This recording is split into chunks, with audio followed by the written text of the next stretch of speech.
புலி மேல தைரியமா உட்காந்துட்டு இருக்க, கடிக்காது.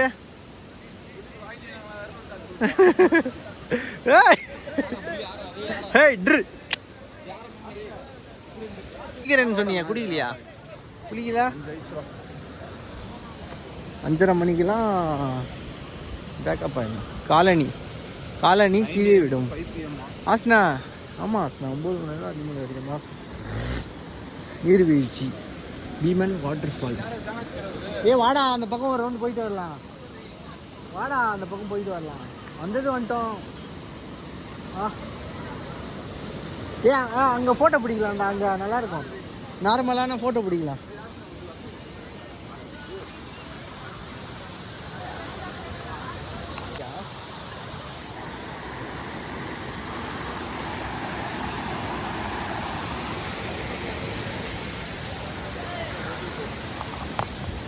சாப்பிட்டே இருந்தோம். திடீர்னு பார்த்தா யாரையுமே ஃபோன் பண்ணாம மட்டும் இருக்கும். எல்லாரும் கிளம்பி போயிட்டாங்க. டாடி தான் ஊருக்கு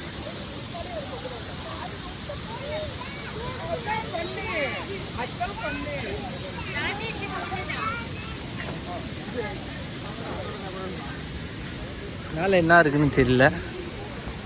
வியூ பாயிண்ட் இருக்கா மேலே? என்ன இது? மேலே வியூ பாயிண்ட் இருக்கு. ஆஸ்னா என்னடா இது? டேங்கா, தண்ணி டேங்கா. மேலே வியூ பார்க்கறது நல்லாயிருக்கும், போய் பார்ப்போம். ஐயோ என்ன ஆச்சுன்னு தெரியலையே, கத்துறாங்க.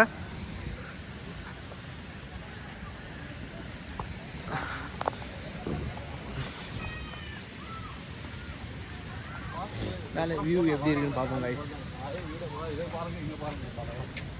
ஓராடி போ போ போ, மேலே போயிட்டு 4-5 ஃபோட்டோ பிடிச்சிட்டு அப்படியே போகலாம். எங்கே எழுதி வச்சிருக்காங்க பார்த்தியா நம்ம பசங்க, வேற லெவலு.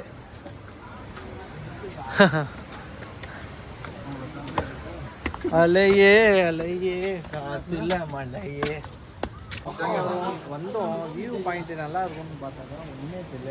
எல்லாம் மரச்சின்னு இருக்குது. இயற்கைக்குள்ள வந்தால் மரம் தாண்டா இருக்கும். இந்த ரேட்டிங் எவ்வளோன்னு பார்த்தீங்கன்னா நம்ம ரேங்க் ஜாய் சொல்லுவார். ப்ரோ சொல்லு ப்ரோ. ரேட்டிங் வந்து ஒரு ஆளுக்கு வந்து எவ்வளோ? ஒரு ஆளுக்கு 30 ரூபா, காருக்கு 50 ரூபா. காருக்கு 50 ரூபா. ஒரு ஆளுக்கு 30 ரூபா, காருக்கு 50 ரூபா வாங்கிட்டாங்க. ரேட்டிங் வந்து 10க்கு வந்து 5.5 கொடுப்பாங்க. ரேட்டிங் எவ்வளோ? 10க்கு 5.5. ஏன்னா அந்த அளவுக்கு ஒர்த் இருக்குது.